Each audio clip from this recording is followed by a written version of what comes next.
बिस्मिल्लाहिर्रहमानिर्रहीम, अस्सलाम वालेकुम। पाकिस्तान और दुनिया भर में देखने और सुनने वालों को अब्दुल कादिर का सलाम। आज 25 नवंबर है, शाम 7:30 बजे का वक्त और पाकिस्तान तहरीक इंसाफ के मार्च का दूसरा रोज़। इस वक्त जब मैं आपसे बात कर रहा हूँ, बहुत ही अहम डेवलपमेंट इस वक्त शहर इक़्तिदार में जारी है। कुछ हुकूमत PTI टॉक्स के बारे में इतला मिल रही है और मैं जल्दी से भागूंगा वहाँ पर, क्योंकि इतला ये मिल रही है कि किसी जगह पे बातचीत शुरू है। मैं वो अपडेट आपको नेक्स्ट व्लॉग में बताऊंगा, लेकिन जल्दी से इस वक्त मैं आपको काफिलों की सूरत हाल के हवाले से बता दूं। ये वो लम्हा है जब PTI के काफिले इस्लामाबाद टोल प्लाजा पर पहुंच चुके हैं, यानी इस्लामाबाद की हदूद में एक तरह से दाखिल होने वाले हैं। और KP से बलूचिस्तान से यहाँ के जो काफिले हैं वो सबसे पहले पहुंच चुके हैं। बड़ी तादाद में लोग मौजूद हैं और साथ ही जो बुशरा बीबी और अली अमीन गंडापुर का काफिला है वो कुछ ही दूर यानी संजानी टोल प्लाजे पर है। अगर आप सिचुएशन समझना चाहें मैप के थ्रू मैं आपको बताऊं कि 26 नंबर जो है ये मेन एंट्री पॉइंट है इस्लामाबाद का। मैं पिछले व्लॉग्स में भी आपको बता चुका हूं, जिन्होंने न्यू ज्वाइन किया उनको भी बता देता हूं कि अगर आपने इस्लामाबाद एंटर होना है, पेशावर से आ रहे हैं, तो आपको 26 नंबर क्रॉस करके ही इस्लामाबाद में जाना पड़ेगा। चाहे आप कश्मीर हाईवे से यानी श्रीनगर हाईवे से जाएं या आप फैज़ाबाद की तरफ जाना चाहें, किसी भी रास्ते पे जाना चाहें तो 26 नंबर से क्रॉस करना पड़ेगा आपको। और यहाँ पर काफ़ी डिप्लॉयमेंट है, कुछ 400-500 के करीब अहलकार बताया गया कि वहाँ पर डिप्लॉय किए गए हैं। लेकिन इतनी बड़ी तादाद में चूँकि मुजाहिरीन आ रहे हैं तो मुश्किल होगा, क्योंकि अगर उन्होंने गाजी बरोथा के मुकाम पर या कटी पहाड़ी के मुकाम पर रुकावटें अबूर कर ली हैं, जहाँ पर सबसे ज़्यादा चैलेंज था, तो 26 नंबर के मुकाम के ऊपर भी PTI के कारकुनान शायद बहुत देर तक रेजिस्ट ना करें और उन्हें कामयाबी मिले। तो इस वक्त की जो लेटेस्ट अपडेट है, आज सुबह जो इमरान खान से मुलाकात हुई उसके बाद कुछ हलचल है, मुज़ाकरात जैसी कोई सिचुएशन है। मैं फौरी तौर पे जाना चाहूँगा उस जगह पे, क्योंकि मेरी ड्यूटी भी है, तो मैं जाके आपको अपडेट भी करूँगा।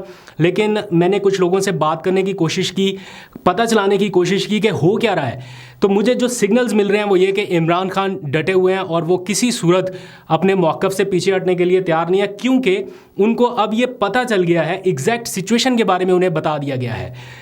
जितनी स्ट्रेंथ है PTI के साथ, जितने लोग हैं PTI के साथ, इस वक्त काफिले में कौन कौन है, कहाँ कहाँ से निकला, इमरान खान हर चीज़ से अवेयर हैं। तो इसलिए उन्होंने जो डायरेक्शंस पार्टी को दी हैं उसके ऊपर कुछ बातचीत इस वक्त होने वाली है। दूसरी जानिब जब ये काफिले पहुँचे हैं इस्लामाबाद की हदूद के करीब करीब, तो कुछ जज्बाती मनाजर देखने को मिले। मैंने देखा शाहिद खटक ने एक ट्वीट किया और उसमें उन्होंने अपने कुछ जज्बाती मनाजर पोस्ट किए, जो कि उन्होंने सुहेल अफरीदी को गले लगाते हुए मतलब वो नज़र आए।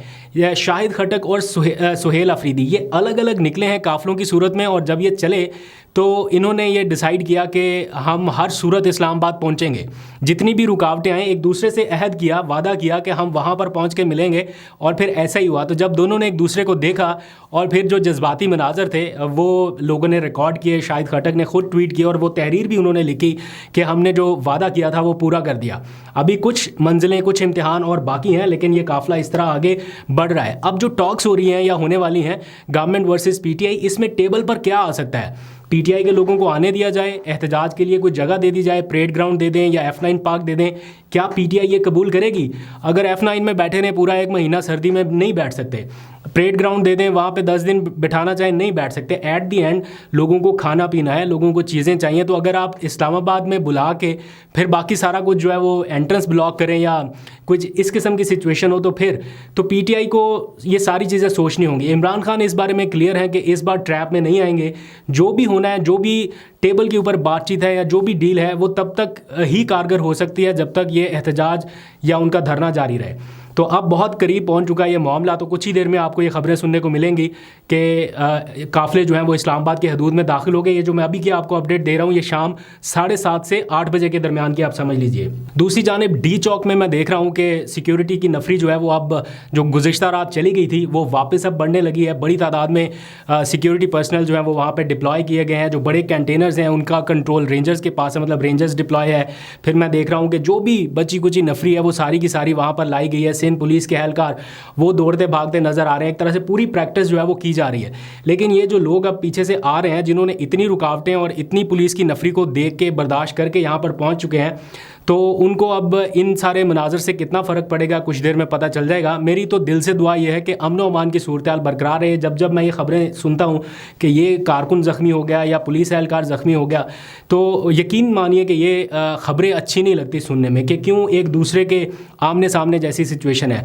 अमन व अमान से मामला आगे बढ़े, हुकूमत एक स्टेप पीछे हटती है, पीछे हटे, दिल बड़ा करके आगे आना चाहती है, आगे आए, लेकिन इन चीज़ों को सॉर्ट आउट करने की जिम्मेदारी बहरहाल हुकूमत पे है। किसी सूरत ये नहीं चाहते कि पाकिस्तान में ये मनाजर जो इस टाइम है ये सारी दुनिया देख रही है, इंटरनेशनल मीडिया इसको रिपोर्ट कर रहा है, BBC कर रहा है, RT कर रहा है, और इतने इंटरनेशनल ऑर्गेनाइजेशन है, अरब मीडिया इसको रिपोर्ट कर रहा है। तो हमारे मुल्क का इमेज जो है वो कैसा बाहर पोर्ट्रे हो रहा है, not just because of protesters, बल्कि गवर्नमेंट ने जो अरेंजमेंट्स कर दिए उनकी वजह से। अभी मैं देख रहा था उज़मा बुखारी का एक बयान, वो कह रही हैं कि देखें मुजाहिरीन निकले ही नहीं, लाहौर निकला ही नहीं।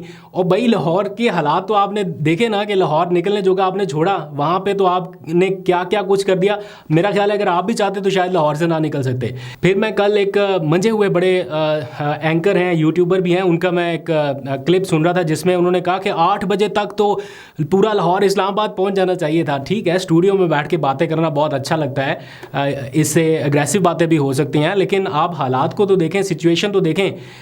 इतना आसान था क्या इस किस्म के लाहौर से निकल के आप पहुंच जाना?